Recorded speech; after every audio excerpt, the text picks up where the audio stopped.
everybody. Thank you so much for joining us at this webinar today. I am really thrilled to be presenting Elastio's latest webinar with the AWS Security Incident Response team on a critical topic that I'm sure is being discussed a lot at your company. So we're very excited to be able to address some of the key themes and things we've been learning from working with Dean and his team. But the topic is ransomware readiness in the age of AI. And I will introduce our excellent speakers in a moment, and they'll be walking through the primary substance of this topic. But I just wanted to give a little bit of context and sort of why we're running this webinar today. So Elastio is thrilled to be one of the AWS Security Incident Response competency partners, and our engagement with this group started with an actual customer attack that we'll walk through in a bit of detail, but it is a very good example of some of the kind of threats that companies are facing right now, and also as we walk through sort of how we helped that customer and how we position being ready for that type of attack in the future, it's also leaves you with some really actionable, we hope, strategies to kind of face these ever-evolving threats. So really thrilled to be joined today by a couple excellent speakers. We have Christopher Sauer, who's our SVP of Global Alliances and Channels here at Elastio, and Chris's responsibilities include supporting and driving our global partner ecosystem strategy. We also have Dean Lawrence. Dean is a technology leader with 20 plus years of experience building strategic partnerships and building integrated solutions across Australia, Europe, and Asia. Currently, he works at AWS, helping customers advance cloud security and leads the integration of partner technologies into AWS security services. Elastio is very proud to be one of those partner technologies. So thank you both so much for joining us today. And on that note, I will hand over to Chris, who will sort of set the stage for how this partnership started. Thank you, Cecily. Hey, Dean, it's really great to have you on the webcast today. As Cecily mentioned, I met Dean probably about 6 to 8 months ago during a cyber event that happened at one of our mutual customers. I'm really impressed with the work that Dean and the Security Incident Response team does at AWS. I was amazed when this particular event brought us together, how quickly their team engaged, leveraged the telemetry of partner products like Elastio to get this customer back up and running in a safe space. And we're going to talk about that with this use case that's up on the screen. But I do want to thank Dean again for taking the time to join us in this webinar today. His team is available 24/7, 365 days a year, and their incident response team is there to get engaged immediately when a customer is having a problem and help get them to, again, a safe space. If you think about it, the things that Dean and his team do, they really do impact everybody's daily life. Municipalities, our financial system, hospitals, large corporations, they're all under attack. The amount of attacks are increasing every day with things like AI, and the threat actors are getting smarter. They're finding out ways to evade technology, get into those customers' environments and wreak havoc, whether it's forcing a ransom or whether it's corrupting the environment from inside. There's a lot of bad actors inside. They're not looking for ransom. They're just looking to do damage. So the things that Dean and members of his team do, they really do affect our daily lives. This particular example that's up on the screen, this was a mid-sized company, a fairly successful company, actually doing online billing, leveraging AWS's beautiful platform and providing this service out to telco media companies, in the Americas. A very well-versed IT team, had the best technologies in place, doing really, really well in the market. But unbeknownst to them, one of these bad actors, and again, these are new advanced threats that teams like Dean and his team are trained to navigate. This particular bad actor, and I'll call it, a new strain, but it was something that, again, the bad actors are evolving, and AI is helping them evolve quicker. This particular bad actor breached a firewall, and you're hearing about that more and more, right? As these things become more press-worthy. They were kind of stealthy before, but we're hearing more and more as the information's getting out there. A lot of customers are facing EDR bypass right now.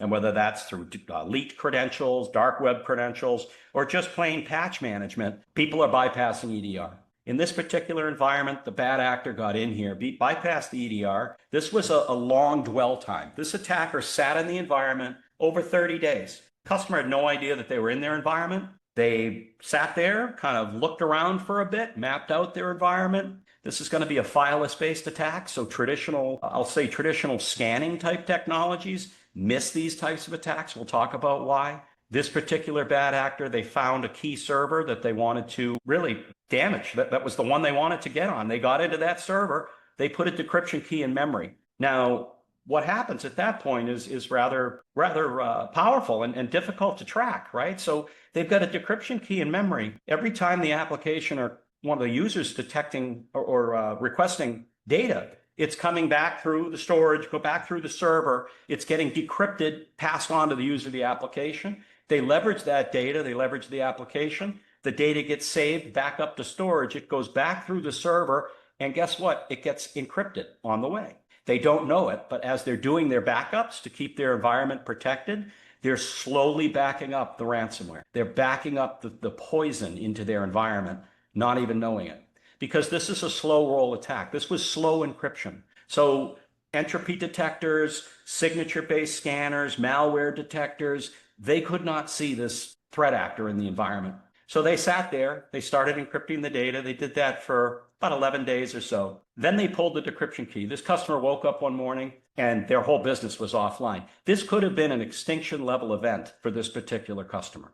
Their customers were angry, obviously, because they could not get billing out to their end customers. It's a revenue application. They didn't know where to start. The IT department, they had no data. Everything was encrypted. Their systems were offline.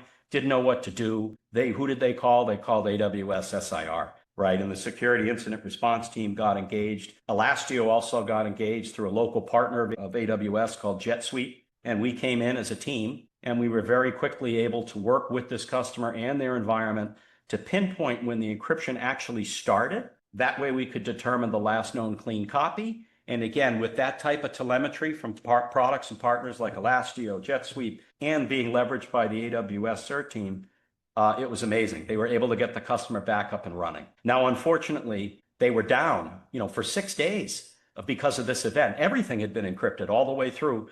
They lost about 10 days worth of data, but we were able to get them back and running, and it did not end up being an extinction level event. Now, these types of threats, they're growing in nature. They're happening all over the place. And we'll come back to this event later and talk about how this customer may have been able to avoid this situation had they had certain technologies in place to alert the SIR team to this behavior happening.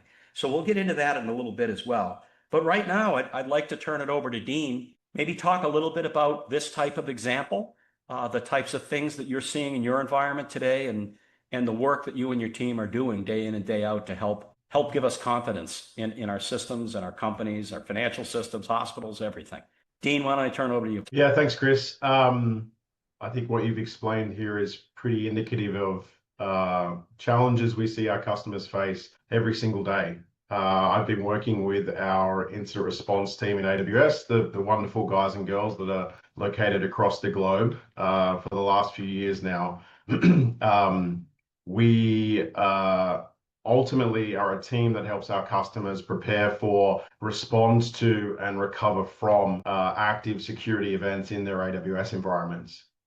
We've been doing that for over 8 years now with customers very large, customers very small, and kind of everywhere in between. And we took a lot of the learnings that we've kind of been correlating over the last 8+ years. And in 2024, we built this service called Security Incident Response. Security Incident Response was directly involved in the attack that Chris mentioned. We worked directly with Elastio, directly with the customer to help them understand what the event was, help them respond to it, help them recover, and get them kind of back on track. But we launched that service around 2024 based on those learnings that I mentioned before. And ultimately, what it can help our customers do is hopefully prepare before an incident. And if there's one thing you can take away from the webinar today, I want you to take preparation, right, is better than cure. So we help customers prepare before an incident. We help them obviously respond during an active incident with our experts available to them 24/7 alongside of their teams to help them with containment, eradication, all those things in the typical response life cycle. And we help them recover. We help them get back onto a clear path of normal operations once we've run that response process. So one of the things I wanted to touch on today as well is recently, within the last 6 to 9 months, we've made engaging with this service deliberately really simple. If you are an AWS Enterprise Support customer, you can benefit from Security Incident Response today at no additional charge. So you can deploy this service completely free under your Enterprise Support contract. Secondly, if you're not an Enterprise Support customer, we do have what we call a free tier available for this service. So you can deploy this service today, call us if you need to, and operate that service completely free. So the QR code in the top right of this slide will take you through to some more information on what the service is, how it works. I would encourage you to deploy it in your accounts today, start to become familiar with it so that if you do need to call on us for an incident and a response process, it's there and available to you.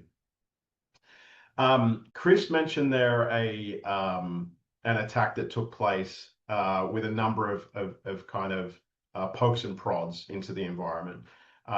What I wanted to talk around is kind of how we're seeing those attacks play out, the themes, the trends. Chris touched on a couple of points that we see every single day with our customers. One or two of the most prominent ways in which we see customers experience a bad day is through credential compromise and through ransomware. Sometimes it's a combination of both, right? The credential is compromised at the entry point where the objective is ransomware and ultimately holding that customer for ransom. But one thing is becoming increasingly clear as we move into like the AI era, or the increasing adoption of AI both from attackers and defenders. And that is, we're seeing the speed of the attack change dramatically, right? It's continuing to change as we speak. What hasn't fundamentally changed though is whether and how that incident becomes a business level event, right? What I will say is we're seeing cybersecurity fundamentals are as important as ever, probably more so important today than they were yesterday. And I wanted to touch on a really clear example of this that's been in the press in the last couple of weeks, the Hugging Face incident. I'm sure you're all familiar with it. If you're not, I'd encourage you to go and Google Hugging Face cybersecurity event. But in a nutshell, what happened was an autonomous AI agent ran an intrusion end-to-end, and subsequently some of the frontier LLM providers have since discussed how their tools and models were used in not only that attack, but also multiple other attacks. And the reason why that matters is speed. So the same objectives that attackers have always had are now being executed far faster with the use of autonomous AI that's available 24/7 and operating 24/7. So what I find particularly interesting about that attack is this paradigm shift from the exploit itself to the reasoning, right? The AI worked on an objective that it kind of delivered on its own. What do I need? Where is it? What is the approach that carries the best odds for me to execute successfully? If I'm blocked, how do I adapt? How do I keep going? And that decision loop, or the decision-making process, runs far faster than any human operator can. And the AI model in this case continued to adapt until seemingly it achieved its objective, right? Which unfortunately, the byproduct of which was compromising Hugging Face in this instance. So the attackers are now able to test more approaches more quickly. That cyber kill chain that we've all built threat models on for decades is now executing at hours instead of weeks, right? It hasn't really changed shape in its form or its design. The speed at which it's being implemented by attackers has. So what does that mean for us as defenders? Less time to detect, less time to decide based on those detections, less time to contain, and less time to recover. So the response window that we've kind of had a running assumption around how long we have to detect and respond to these events is rapidly closing. The sort of uncomfortable part that I want to leave you with is speed of detection, speed of response doesn't always reward kind of clever tooling or the amount of tools in your environment. Chris talked around EDR bypass and those type of things. What it does reward is hygiene. So the incidents that we see day in, day out are very rarely a novel technique. Credential compromise, we mentioned before. At some point, the AI in today's world can exploit a door that's slightly ajar. Think of the front door being open, right? A credential that's never rotated, an overly permissive role to a user or a machine where someone has star access to an AWS environment, for example. A recovery plan that's in place on paper but never been tested. What happens today is that AI reaches that open door much faster. So my message today is probably an unsexy one, but a simple one.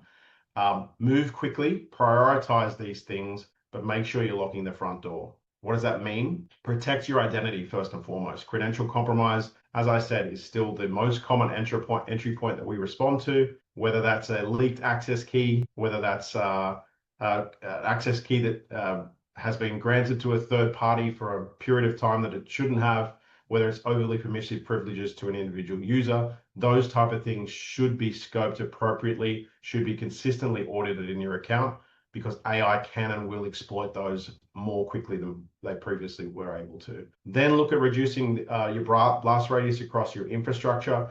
We're going to talk a lot about recovery, right? Design for recovery. And one thing I really want to hammer home, practice, practice, practice, and test your response plans. None of that, of what I've said, is overly glamorous, but it's what we see keeps our customers from an incident that's contained or has a small blast radius to becoming a kind of business level event. So if that slide is the why, then maybe think of this slide as more of the how. Thanks, Cecily. So what I wanted to touch on here is the how is not necessarily another list of controls. It's really taking those fundamentals that we just talked about and stitching them together into a chain, and a chain that you've rehearsed, so that the whole thing is tested under pressure and not just treated as individual pieces of the pie in isolation. So while it's true that we see deficiencies in detection, customers have a lot of tools available to them. There's a lot of noise that comes out of those tools. We help those customers prioritize those in security incident response and triage those as best we can. So while there is still deficiencies from customers in the detection phase, what we equally see just as frequently are deficiencies in that response workflow. So if the detection fires, your team's able to catch that detection, find the needle in the haystack of needles, as the analogy goes. Or even better, if you've built automation that catches and actions those triaged events or alerts from your tools, you can still lose hours because the response chain that you have in place exists on paper, doesn't exist at all, it's never been tested. This is where we really see incidents start to go sideways. So let me give you some concrete examples of things we've actually seen in the wild, I should say, with customers. When we respond with customers to cyber events. So let me give you an example. An attack is unfolding inside a part of the environment that the incident response team or those in the SOC for the customer doesn't have clear distinction of the ownership of that environment. That question alone has burnt hours while the attacker continues operating. Let's just say the systems that you normally rely on are offline in a ransomware attack, for example, and now you can't reach the decision maker who has to authorize the next step. We've had complete phone directories, email, everything taken offline with no real out-of-band communication process in place or tested for someone to pick up the phone or someone to get in contact with a decision maker who needs to approve containment activities, for example.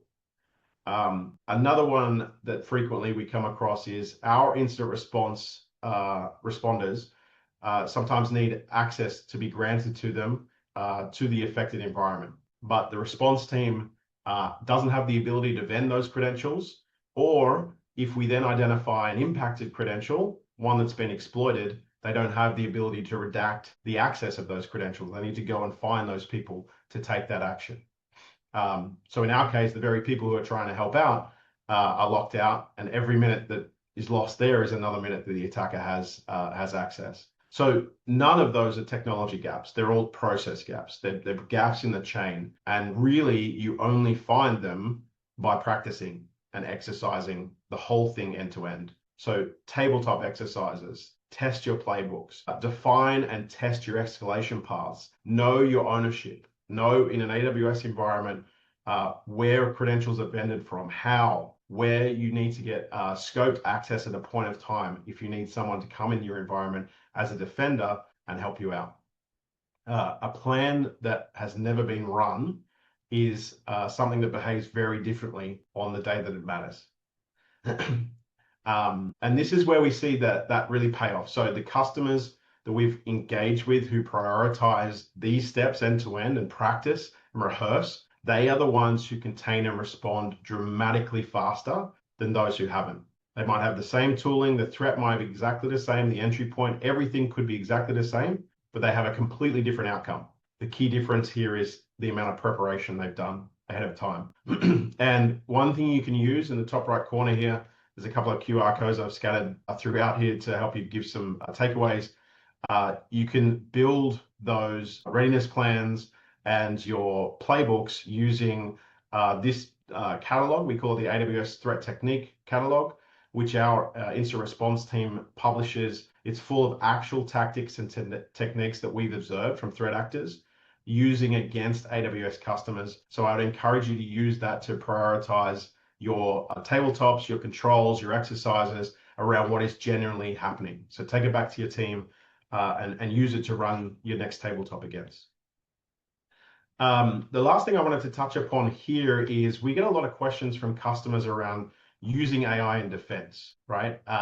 There's tools obviously available to folks across the board. One of the questions that we get very frequently is as a launch partner at AWS and Amazon as a launch partner for Mythos and Project Glasswing, we get a lot of questions from customers around, can I get access to that? A lot of customers are under the assumption that they can't act until they get access to some of those frontier cyber models that have traditionally been gated so far. It's not true. There are plenty of tools at your disposal to use in your defense today. What I will say though, and pointing back to that Hugging Face incident, it's really important for you to test those tools ahead of time. So the Hugging Face example, if you haven't read up on it, it's a fantastic case study. They go into really forensic level detail around how they responded to the attack. When their own security team tried to use a frontier LLM to help respond, ironically, against a frontier LLM, the safety guardrails in that model prevented them from actually using that. So the very controls designed to stop the misuse of the product also stopped, the defenders from analyzing the malicious artifacts that they need to analyze to help better understand what was happening in the attack and respond. So what they did was they pivoted to more open weight models in the middle of the incident. Those open weight models didn't carry the same guardrails for the type of work that they wanted to achieve. So it got them moving, it got them able to investigate the incident further, but it came with pressure inside of the event around infrastructure and costs and the implications of those. Again, none of that had been tested in advance. When a real world incident hit, there was an assumption made that they could use those LLMs in the response process. So what I'd encourage you to do is absolutely use AI in your response processes, but make sure you test the tooling that you intend to use as part of your readiness. Find out today which models, which harnesses will actually let you do incident response and forensic work. So you're not discovering a guardrail block in the middle of a live incident. And know the options already available to you, right? You can run open weight models on Amazon Bedrock today, quickly and in a controlled environment, and you can use it for that type of defensive work. But it's not just LLMs. There's a number of resources you have available to you in the AWS portfolio where you could use AI right now to help you respond to incidents. One of which is a feature contained within Security Incident Response, something we call our AI-powered investigative workflow.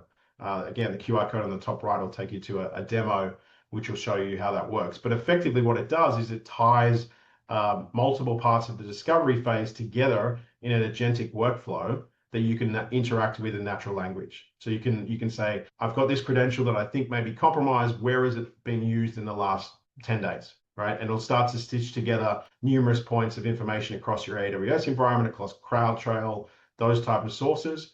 And it's a good starting point for your defense that'll save you hours and hours in that discovery phase. The second one I'll point out is our security agent, AWS Security Agent, another AI-powered tool. It's more proactive than defensive in terms of incident response. But what it'll do is it'll help you analyze code, run automated penetration tests, all of the upstream from the event. So you can start to prioritize some of those security controls much more left of the boom, if you want to call it that. So have a look at those tools. But number one takeaway here is anything you intend to use in a real life incident, test it and test it well before the incident. So, Chris, I'll hand back to you now. I think would love to hear more about Elastio and some of those best Sure. practices of hygiene in the recovery phase. Just a couple of comments too. The playbooks you talked about, heard some really positive feedback because I think customers in general are coming to the realization that there isn't no single, there's no silver bullet, right, to Right. cybersecurity. It's really a bouquet of solutions, a bouquet of services. So having these playbooks, which are really best practice examples, allow your customers to see, at least through your lens, how to leverage all these technologies together to help bolster defenses and again, limit the blast radius, all the things that you spoke Yeah. about. Some of the highlights of the points you made that I'll just reiterate, right? The amount of attacks are increasing at exponential rate. AI has only increased that, right? In the past, we think about the past, we're talking like 6, 8 months ago. It's not that long ago, right? You had human beings in basically offices, and they were ransomware people, and they had HR departments. Now they have AI. You've got unlimited number of people banging on your front door trying to get in. So another point that Dean made that I've heard our customers speak about again is, plan for the breach, right? Plan for it, exercise, do your research, look at those playbooks, understand what other customers in your space have gone through, right? So do your research and then plan for the breach and exercise so that when it does happen, because that's really the way of the world right now, right? It's not if you're going to get hit, it's when. So plan for that breach and exercise all the different tools that are in place. If we were to kind of roll forward into the example that I gave before, why don't we go to the next slide, Cecily? We talk a little bit about ransomware is evolving faster than threat detection. And, Dean hit upon this. There's certain areas we hear a lot about EDR bypass, but there's other ways folks are getting in as well. And these types of attacks are stealthy, right? They use things like intermittent encryption. The bad actors have learned techniques to come in below and evade most of the tools, right? They can break through different levels. They leave signatures and signals. That's one of the great things AWS does as well, is they collect signals, right? In Security Hub, they're able to correlate these things together to drive a faster response, limit the blast radius. Now, one of the things about Elastio, the telemetry that comes out of our product feeds into AWS Incident Response. And we'll talk a little bit about Elastio. This isn't a product pitch, but we want you to understand that these types of technologies like Elastio provide the intelligence necessary for customers and response teams like Dean's to very quickly get into the environment, limit that blast radius, get you back up and running. And in a proactive manner, and we'll talk about that as well. Right now, we've been talking about plan for the breach happens, how do you respond? You have to start moving into a proactive posture as well. And that's something we'll talk about as we go back to that example of that poor online billing company, right, that suffered massive downtime as a result of a stealthy attack.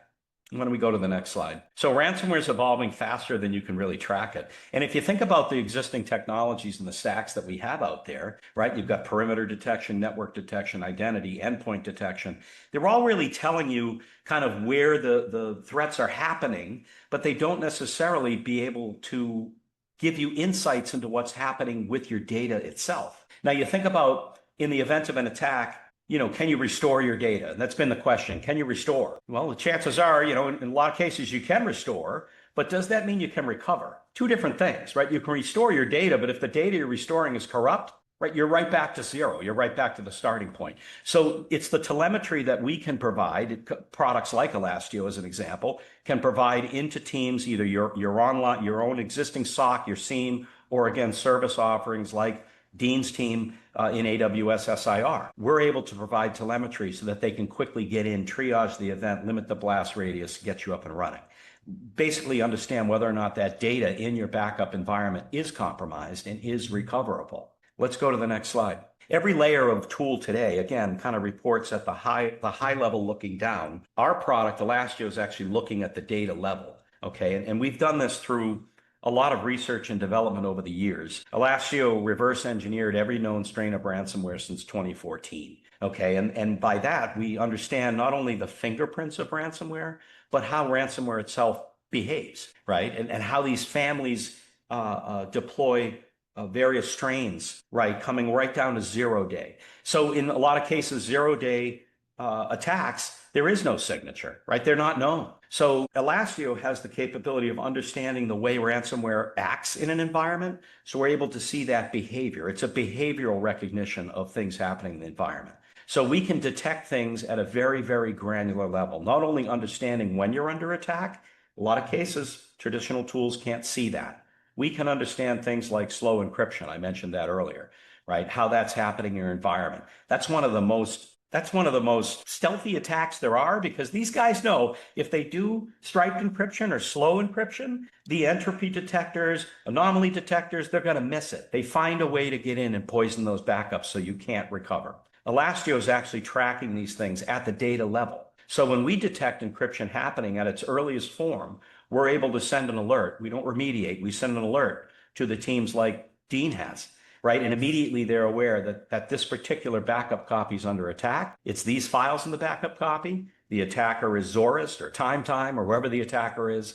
And we're giving intelligence now to your SIR teams to hunt down that threat and basically limit the blast radius. In some cases, if you can detect the encryption early enough before they've detonated, there's an opportunity to actually stop the attack. So that's where you start to get into preventing as opposed to just stopping and limiting damage, getting ahead of the attack. And you're going to see in today's environments, the technology is moving down that path, right? We started 18 months ago all about prevention. 12 months ago, we all shifted into resilience. Now we're shifting into active posture management, right? And trying to catch those bad actors before they actually come all the way down and start poisoning your environment in the back end.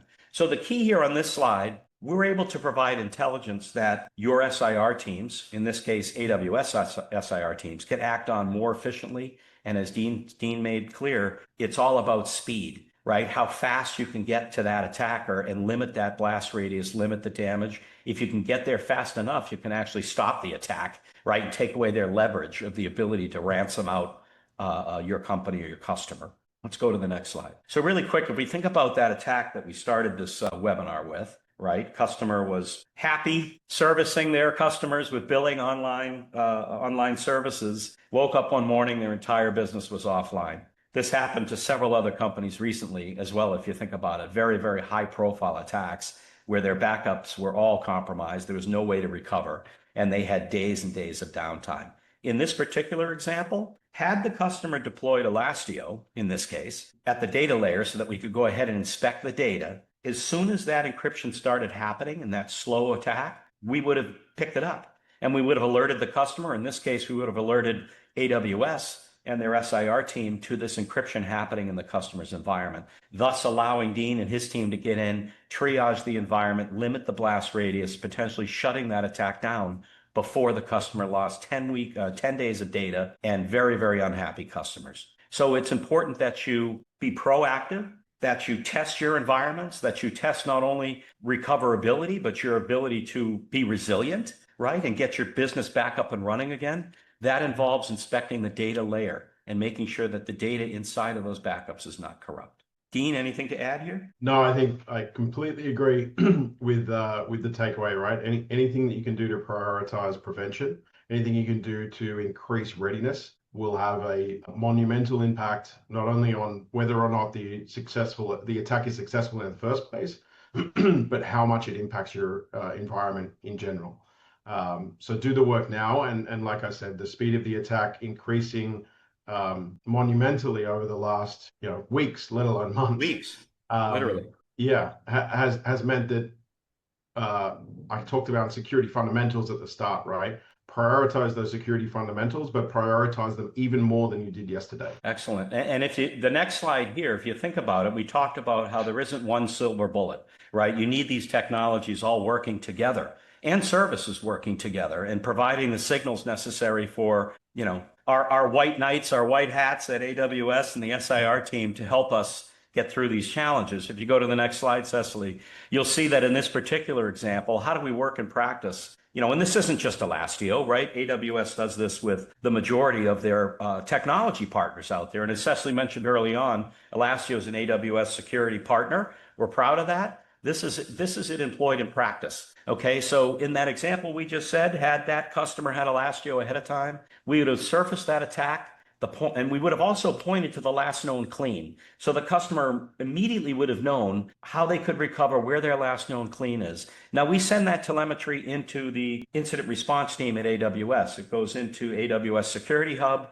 SIR then picks it up. And again, as I said earlier in the call, rather than Dean's team picking up the phone and a customer saying, hey, I don't know, my system's offline, I'm not sure what's wrong, you were able to say, hey, we've just experienced a slow encryption event happening in this particular backup. We're not really seeing any response problems with our system, but we have an alert. Something's going on. And Dean's team can then chase that down, knowing that it's time, it's these specific files in this particular backup that came from this server. That means time to resolution is shortened, which means we can get that problem resolved in most cases, again, hopefully before it actually impacts the business. That's the key. Right, Dean? Yeah, one thing I haven't really talked about is I've talked more around the response angle, but and that could be someone picking up the phone to us and saying, I've got an issue, here's what it looks like, can you help me? One of the things that we do very frequently with customers, though, is what we call proactive security, right? So we're actually the ones that catch the alert, whether that's right. Guard duty on our side, or whether that's inspector, or whether that's fire a third party like Elastio through Security Hub. We have the ability to see that event if it's plumbed correctly. And I think that's the asterisk that we, again, back to preparation. If it's plumbed correctly, we can see that and actually action that with the customer before they even know it's a thing, right? So we have had plenty of cases where we have told the customer of an issue before they even knew an issue was occurring. So again, prioritize that prevention, but that workflow also works where AWS are actually the ones initiating the incident or initiating the point of contact with the customer, and then we work together on the containment, eradication, response, etc. And that's amazing that you touched on that, right? Because I mentioned that earlier. I see the market, the tooling, the technology, the services all kind of even moving further in that direction, right? To be really pursuing those attackers before they start causing damage, right? So you're actually notifying the customer. They don't even know that they're under attack. And we're letting them know ahead of time, which again reduces that blast radius or eliminates it completely if we can get to the holy grail, right? And get to them before they've actually started to do damage, which is where I think we're all headed as an offering. Excellent. Cecily? That's excellent. No, I was just going to add to that. I remember I was attending another AWS webinar where one of the members of the team made the point, which I thought was very astute, which is one of the benefits of working with AWS and the cloud is not just the technology and the scale and the speed at which it operates, but also the access to expertise. Absolutely. And like being able to extend your security team to be inclusive of some of the world's experts on this issue. And I just thought that was incredibly compelling. So amazing. And people should take advantage of that, Dean, right? That free offering that you have. That's amazing. Exactly. If you haven't guessed by now, I'm a big fan of QR codes. So the final slide is just a reminder of how and where you could get started, right? So as I said, there's a number of ways to access this service and turn it on for free in your AWS environment. Have a snapshot of either of these. One is the right-hand side is the management console. The left-hand side is more like the product page showing you what it does and how it works. But definitely have a look at those and turn it on in your environment. Good. Thank you so much. And on that note, I mentioned right at the beginning of this session that Elastio is very proud to be included as one of the select partners of the Security Incident Response program.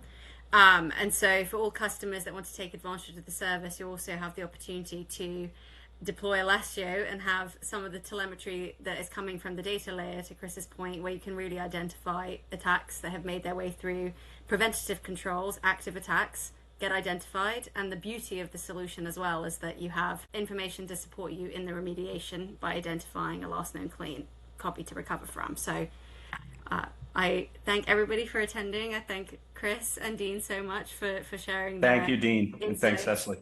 And yes, please, if there are any more questions, you have plenty of QR codes to take advantage of. And also you're free to reach out to the Elastio team at sales@elastio.com. So thank you very much. Thank you so much. Thanks, Dean. Thanks, Cecily. Thanks for the work you do with our customers too. Greatly appreciated. Excellent. Thanks, everybody.